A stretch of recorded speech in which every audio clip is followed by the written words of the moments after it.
Hi guys! Welcome to our channel! Kamusta po kayong lahat? Sana po ay okay lang kayo.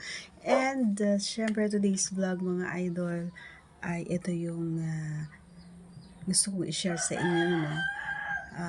Pinaka romantic na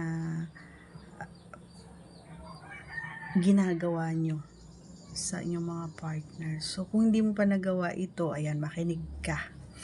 At magkakaroon ka ng idea kung ano yung sinasabi ko na romantic. Okay? Kasi hindi naman kasi lahat ng mga boys is romantic.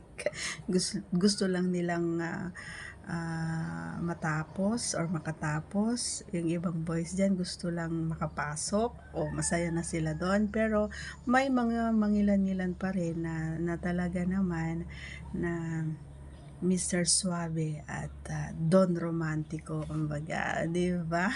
So, okay, before anything else, please do me a favor na pakisubscribe po ang channel and click the tiny notification bell para ma-update po tayo pag meron po tayong mga new upload videos. Ayan. Mega love shoutout po sa ating mga followers from United States of America, yung mga taga-Australia. Thank you so much for always watching our videos. And if you're not yet connected, please do subscribe our channel.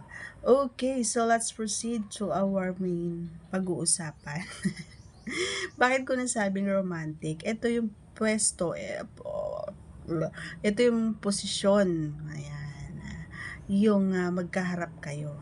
Ayan, kasi may mga magkakaparehas pa rin na magkakapareho para magpa-partner na nagkakahiyaan pa. So, alam nyo mga guys, alisin nyo yan, yung hiya-hiya. Kasi, hindi kayo makakatapos ng maayos at hindi nyo ma-enjoy yung moment kapag nagkakahiyaan kayo.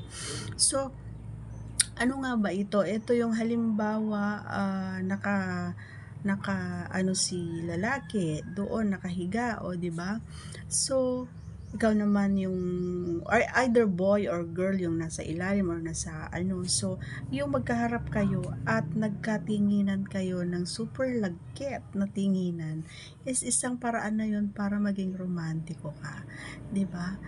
And isa pang posisyon ay yung upo, 'di ba? Yung nakaupo yung lalaki, and ito naman si babae ay uupo doon sa may lap niya. So isang way din yan para maging romantic, kumbaga, is syempre isa pa ito yung alam mo yon kapag nakaupo magkaharap kayo no idol, ay medyo may contact or pag nagkakadikit yung skin nyo is iba, may ibang kuryente, may ibang impact kumbaga sa amin. I do hope na sa inyo din, sa inyong mga boys din, may impact din yon kapag nagkadikit. Lalong-lalo na dito sa bundok namin. Kapag idinikit namin ng ganyan sa may dibdib nyo, for sure naman, imposible naman na hindi ka tatayuan ng balahibo. O, di ba iba na naman yun na sa isip mo? Syempre kasabay na yon, tatayo talaga yon. O, di ba? Kung may pakiramdam ka. Kaya napaka-importante yung mga titig, 'di ba? Importante 'yon kasi parang sa mata ay nakikipag-communicate ka na. Alam mo yung experience na kapag nakikipagtitigan ako sa aking partner ay parang nagkakausap na kami na ganito dapat gawin mo Grabe, alam mo yon yung kahit mata pa lang ay sinasabi at nararamdaman ko na kung gaano niya ako kamahal. Ganon, yung eye to eye contact na sinasabi natin. Napaka-importante yan.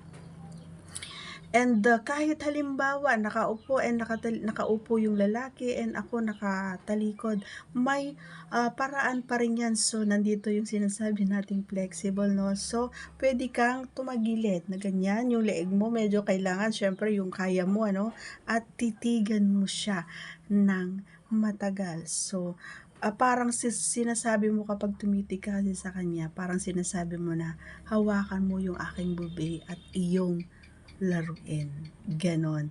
O di kaya, hawakan mo yung aking pipay at iyong laruin. Ganon kasi yun, yung mga titig pa lang ay alam mo na. Dapat marunong kang magbasa, marunong kang kumilatis, hindi kumilatis, marunong kang, alam mo yon, yung parang sa unang titig pa lang niya sa'yo is nababasa mo na kung ano yung gusto niya. Ganon din sa aming mga kababaihan. Kapag tinitigan mo at halimbawa magkaharap pa lang tayo, wala pang nagaganap, ay alam ko na na gusto mo. Alam ko na na gusto mong makatapos ka at mayari tayo. 'Di ba, yung mga gano'ng eksena. So, yun yung mga posisyon na talaga naman na masasabi kong romantic para sa aming mga babae. And isa pa, so hindi lahat gusto ito 'no na posisyon, yung ah, aw-aw na posisyon. So, hindi lahat ng mga kababaihan ay gusto ito. Pero, may mga mangilan-ngilan din na gustong-gusto ito. Kaya sinasabi kong romantic ito ng mga idol kasi nga nakikita. Pwede mo rin siyang tignan. Halimbawa siya ay tatrabaho dun sa likuran mo, pwede mo rin naman siyang tignan. And alam mo kung bakit nasabi kong romantic? Kasi nakikita niya yung hubog, yung buong katawan mo. So, para sa akin, parang, gano'n, mapapaum ka na lang. 'Di ba? So sana ay may natutunan ka at nagustuhan mo ang ating video, today's vlog. And please, once again, please do subscribe and click our tiny notification bell para ma-update tayo pag meron tayong mga new upload videos. God bless everyone! Take care, cause I care. Bye!